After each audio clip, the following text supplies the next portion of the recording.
دیکھو خوب اچھی طرح سمجھو کہ اللہ تعالیٰ نے جو ہمیں پیدا کیا ہے نا، اس پیدائش کا بڑا مقصد ہے کہ اللہ اور بندے کا تعلق مضبوط ہو جائے. تو یہ تعلق بولنے سے نہیں ہوتا، یہ تعلق تنہائی میں عبادت کرنے سے ہوتا ہے. تبھی قرآن کیا کہہ رہا ہے؟ ہدی للمتقین، یہ کتاب ہدایت ہے پرہیزگار لوگوں کے لیے، یعنی جو پرہیزگار بننا چاہتے ہیں. الذین یقیمون الصلاۃ، ان کی سب سے پہلی علامت یہ ہے کہ وہ لوگ نماز کو قائم کرتے ہیں. تو اللہ سے تعلق پیدا کرنے کے لیے سب سے مضبوط چیز کیا ہے؟ نماز ہے. اس کے بغیر اللہ سے ریلیشن قائم نہیں ہوتا. نالج میں اضافہ ہو جائے گا، معلومات بڑھ جائیں گی. تو آج سے عزم کریں. دیکھو نماز کی ابتدا فرض سے ہوتی ہے. نبی صلی اللہ علیہ وسلم نے فرمایا کہ انسان جتنا اللہ کے قریب اس عبادت سے ہوتا ہے جو اللہ نے فرض کی ہے، اتنا تقرب کسی اور چیز سے حاصل نہیں کر سکتا.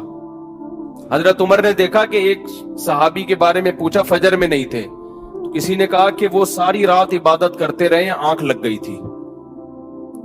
تو حضرت عمر نے فرمایا کہ ساری رات سوتے رہتے اور فجر کی نماز جماعت سے پڑھ لیتے، یہ زیادہ محبوب ہے اللہ کو اس بات سے کہ ساری رات عبادت کریں. کیوں؟ ساری رات عبادت فرض نہیں تھی. فجر کی نماز جماعت سے پڑھنا کیا ہے؟ وہ فرض ہے. تو فرائض کے بعد پھر نوافل ہیں، اور نوافل کی کثرت نبی صلی اللہ علیہ وسلم نے فرمایا کہ انسان کثرت سے عبادت کرتا ہے اپنے ضروری کاموں سے کو نمٹا کے.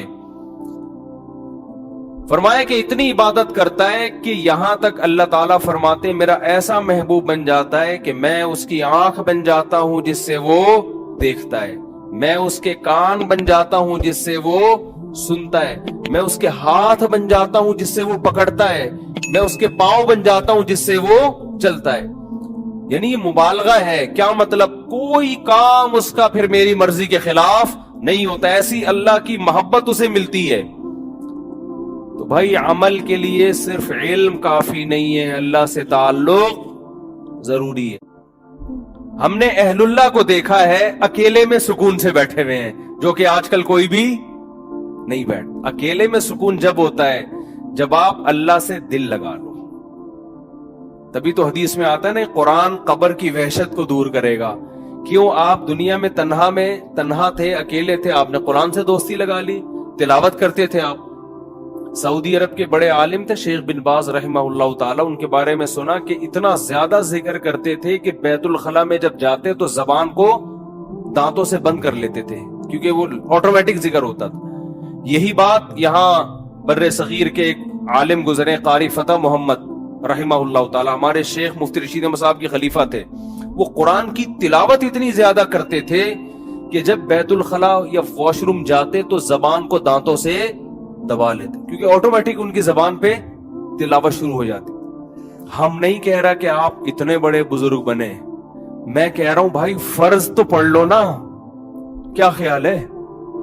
کتنا اچھا لگتا ہے یار، صبح انسان نہا دھو کے منہ صاف ستھرا کر کے نیٹ کلین ہو کے اللہ کے گھر کی، وہ وقار زکا کا نام تو سنا ہوگا سب لوگوں نے.